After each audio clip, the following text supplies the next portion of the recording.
नमस्कार साथीहरू, तपाईहरुलाई मधेसी टेकमा स्वागत छ र आजको यस भिडियोमा हामी कुरा गर्नेछौँ आर्थिक वर्ष 2082-83 को अन्तिम दिनसम्म सबैभन्दा ठूला शेयर मार्केट अपडेट बारे कुरा गर्नेछौँ।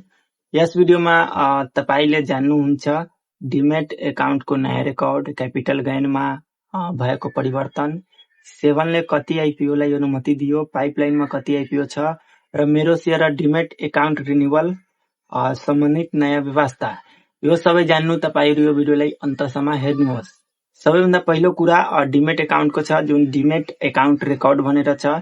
आर्थिक वर्ष 2082-83 को अन्तिम दिनसम्म नेपालमा हाल 69,91,295 जनाको डिमेट एकाउन्ट खुलिएको छ। यो नेपालको शेयर मार्केटको इतिहासकै सबभन्दा उपलब्धि हो।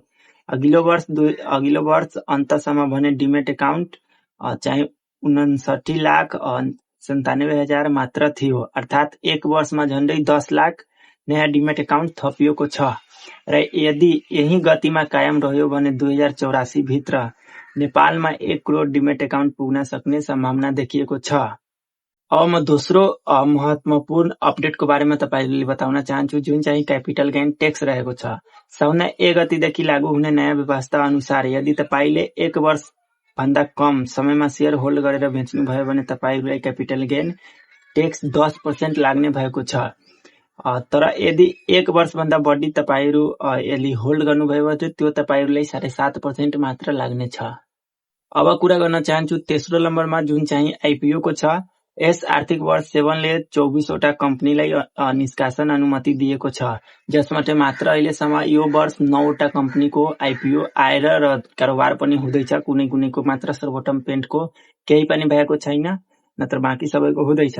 र यति मात्र होइन, हाल 104 कम्पनी अनुमति पकाइमा छ र यदि यो कम्पनीहरु अनुमति पाए भने आगामी वर्षमा आइपीओ बजार निकै व्यस्त हुन सक्छ।